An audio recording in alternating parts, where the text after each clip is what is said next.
Vai lá, mais coisas pra comentar. Faz o Ellen.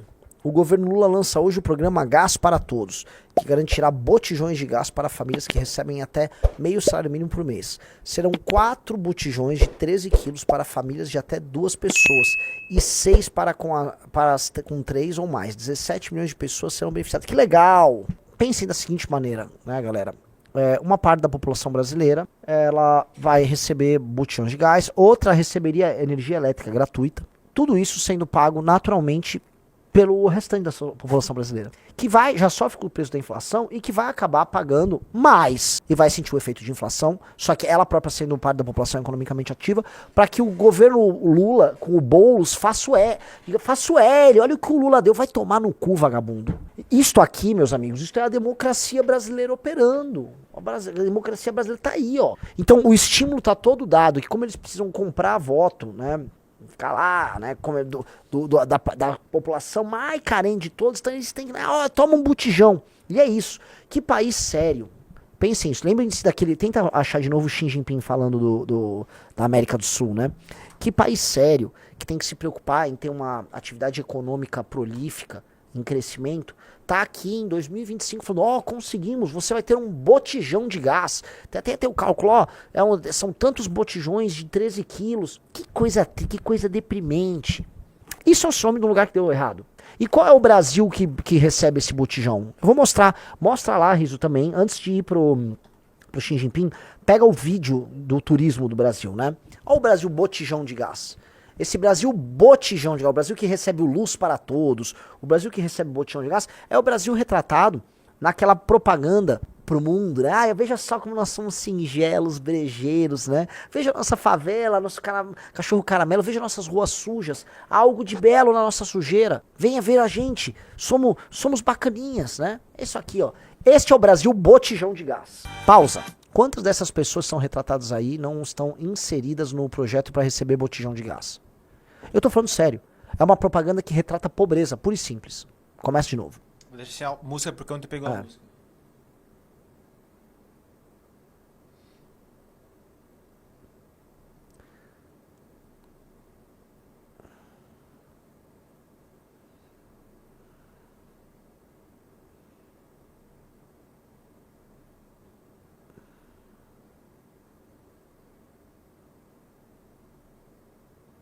E essa cheirada no sovaco aqui, ó? Eu não vi isso. Ela beija um sovaco suado?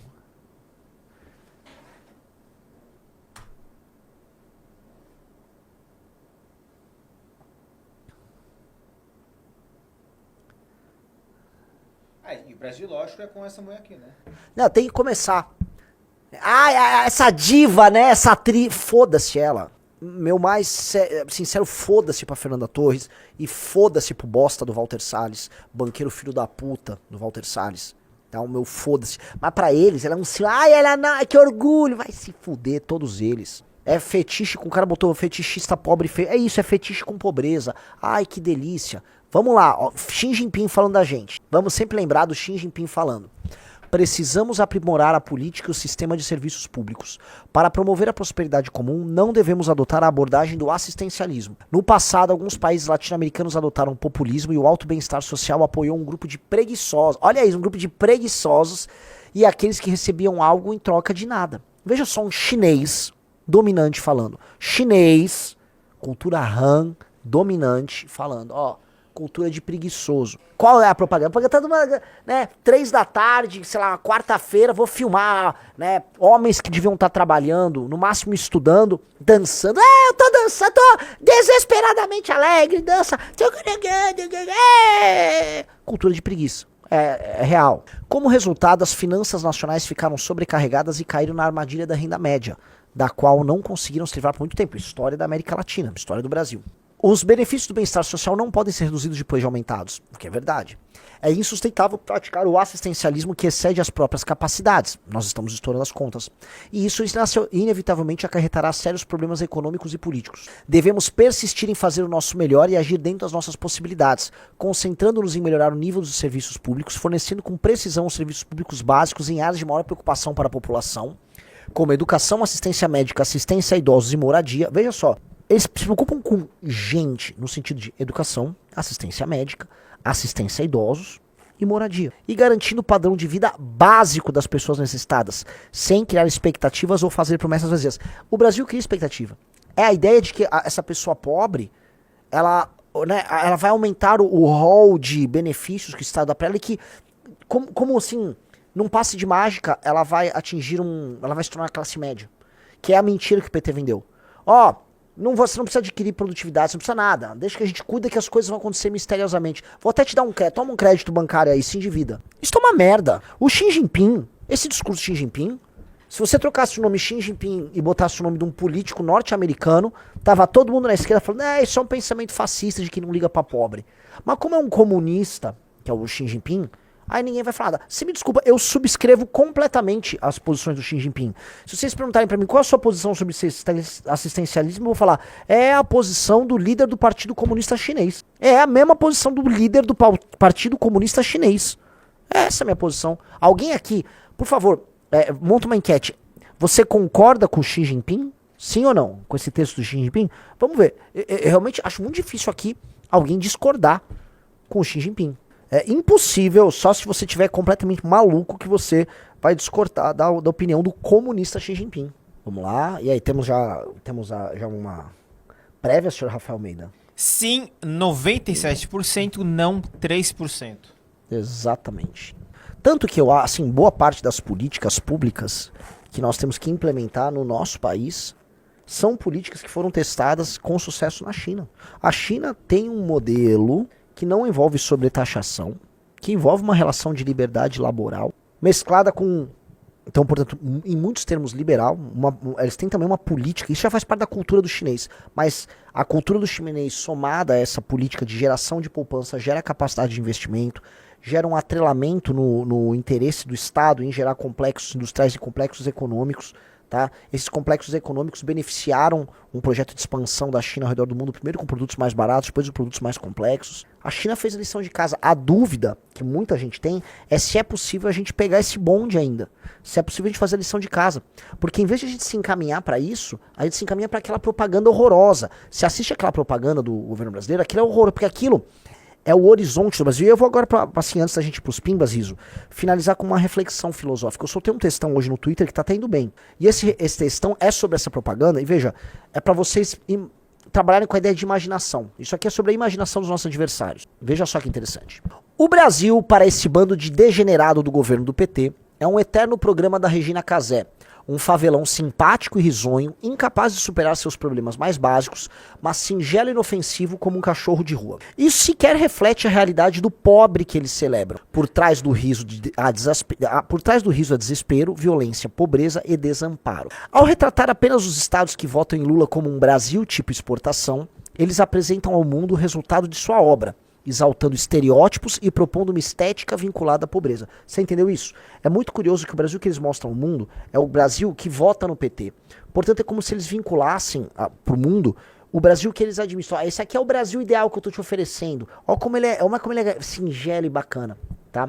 E naturalmente, como são estados pobres e lugares que não dão certo também por conta desses mesmos governantes à esquerda, eles tratam a derrota deles não como um fracasso, mas como uma característica estética. Então a pobreza deixa de ser um problema e ela se torna uma escolha, uma sensibilidade. A sensibilidade. Essa sensibilidade não quer dizer que nós somos piores, quer dizer que nós somos singelos, autênticos. Isso é mentira, nós somos pobres. Não tem nada de bonito na sujeira. Não tem nada de bonito em ter um monte de marmanjo na praia às 4 da tarde numa terça-feira. Não tem nada de bonito em ficar exaltando festas populares toscas, comportamentos sociais que não levam ao aumento de produtividade num país que as pessoas já são muito pobres. Sacou? Paisagens sociais muito específicas que são restritas assim, litoral do Nordeste mais um pouquinho do Norte. Reparou? Esta é a paisagem de um Brasil. Esse é um paisagem do Brasil, gostemos ou não, que não tá dando certo. É um Brasil pobre, pouco produtivo, dependente de assistencialismo, que vota os políticos mais corruptos que nós temos, baixíssima produtividade, tomado pelo crime organizado. Este Brasil é o Brasil que não deu certo. E curiosidade, tá? É um Brasil que não recebe turista. Então eles estão fazendo propaganda de um produto que ninguém quer. O gringo não quer esse produto. Esta pobreza, voltando pro texto, definiria a nossa identidade. Olha que interessante. Esta pobreza definiria a nossa identidade. E seria necessariamente boa, posto que autêntica. Há algo de bonito na rua suja, no menino de rua que faz acrobacias. E sempre tem, né? Eles sempre vão pegar um menino numa praia, aí ele dá um pulo com uma estrela no ar, aí ele dá uma bicicleta no futebol. Esse é o papel que a esquerda na propaganda sempre relega ao menino negro. O menino negro na propaganda da esquerda tá sempre fazendo uma acrobacia. Ele é um acrobata, ele tá sempre em algum ato de rua, ele deu uma pirueta, ó, o menino negro deu uma pirueta. Esse é o papel, né? O papel que cabe ao jovem negro nessas propagandas, sempre uma pirueta, uma acrobacia. Há algo de bonito na rua suja, no menino de rua que faz acrobacias, no barraco de favela que vende doce de coco. Ai, um sigelo de doce de coco feito pela Dona Maria num barraco em Salvador. Não é uma linguagem muito diferente do turismo cubano. Ruas sujas, pobreza, uma praia aqui, um carro velho ali, mas tudo muito true, singelo, interessante. É proposta de turismo para aquele tipo de gente babaca que vive no conforto de uma civilização desenvolvida. Um europeu cosmopolita, um morador da zona sul do Rio ou zona oeste paulistana, mas que guarda enquanto experiência estética de autocelebração, porque sempre, entenda, o cara que vai nesses lugares, ele quer celebrar o quanto ele é diferente, entendeu?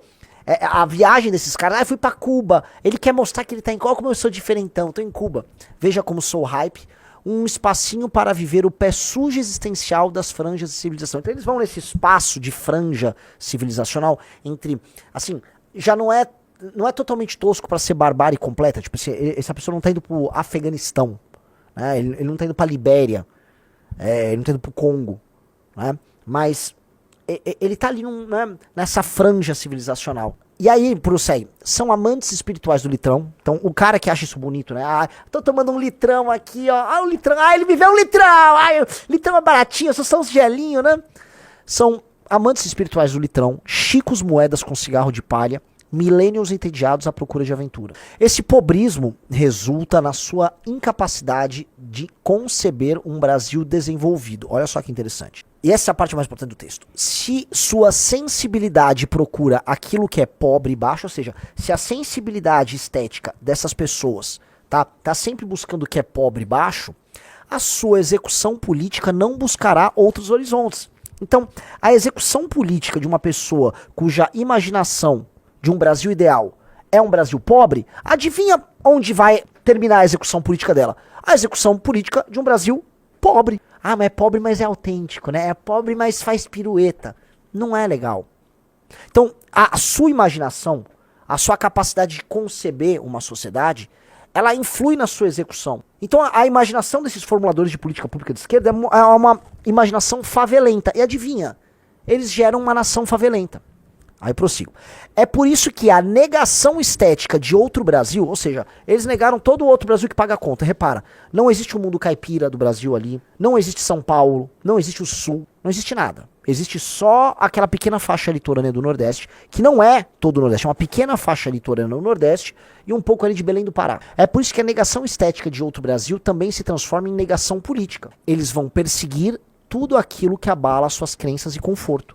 Logo, como eles precisam negar o outro Brasil que não vota neles, em que eles desenvolveram ódio, eles vão atuar politicamente para promover a sensibilidade deles e lutar contra a sensibilidade que os machuca e contra as políticas públicas também que representam o sucesso do outro. Então, ser governado por essas pessoas é um erro. Logo, o que eles merecem vão tomar todos no cu. Renan Santos. Renan Santos. Então, esse textão é muito importante, vocês precisam entender. Todo mundo, se sua estética, se sua imaginação é uma imaginação fubanga, você produzirá política fubanga. Nesse ponto, eu gosto muito das ideias do nosso querido Antunes, do nosso querido Pessoa, do Novos Clássicos. Quando eles, enquanto cariocas, virem e falam assim, cara, eu quero a Guanabara mística, eu quero um Rio enquanto Dubai. Eles vêm com uma imaginação pra frente, eles apontam pra algo maior e melhor, que é a imaginação correta. Que no fundo é a imaginação que esses chineses têm pra China, não é? Quando o Antum fala ali, ó, eu quero erguer uma estátua heróica e gloriosa, porque sim, quando ele quer tá falando de erguer uma estátua heróica e gloriosa, não é que a estátua heróica e gloriosa, ela por si só vai salvar aquele lugar, mas quero criar uma civilização que seja tão boa e que aponte tão pra frente, que ela será capaz de criar um monumento ao seu próprio sucesso. Esta cultura nossa não, ela é em si um monumento ao próprio fracasso. Porque ela não consegue nem construir um monumento que represente o próprio fracasso. Tudo dela é o próprio fracasso. Então ela é um forró risca-faca sei lá, numa favela fruto de uma invasão, que eles acham muito bonito, muito legal, um lugar comandado pelo tráfico de drogas. Uma favela que eles mostraram ali, tiraram uma imagem supostamente bonita, com uma câmera legal, que, sei lá, 2 dias antes teve uma chacina tocada por um membro do Comando Vermelho contra um membro do PCC. É mais ou menos isso, entendeu? Se sua imaginação aponta pra baixo, você não vai criar política que seja diferente de baixo. Nossa imaginação tem que estar lá no alto. O que eu quero pro Brasil? O que eu quero pra São Paulo? O que eu quero pro Rio? O que eu quero imaginar no Ceará? Eu quero outro Ceará. Eu não quero um Ceará que as pessoas ficam só dançando na propaganda. Eu quero saber um Ceará em que aqueles caras que vão estudar no ITA construam startups no Ceará, certo? Eu quero uma Belém do Pará que não só... Eu quero botar um tacacá. Não, eu quero uma Belém do Pará que as pessoas não moram em barraco na favela e que você tem um capitalismo minimamente decente produzindo emprego e vida melhor para as pessoas. É possível? É ou não é possível? Eu quero um Rio de Janeiro que não seja um favelão tomado pelo tráfico e um monte de gordo corrupto. É possível. Eu não quero um Brasil que ora é imaginado por PEV, né, Riso? Que eu não vou citar mais isso. Por PU e VI, por PUVI, certo, Riso? Certo. PU e VI, eu não vou mais. Tampouco o Brasil sonhado pelo Edinaldo, que é só um ladrão. Nem Edinaldo, nem PU e VI, Vinaldo. Tá bom? Não quero. Temos que imaginar outra coisa. E com isso, vamos dar início aos pimbas.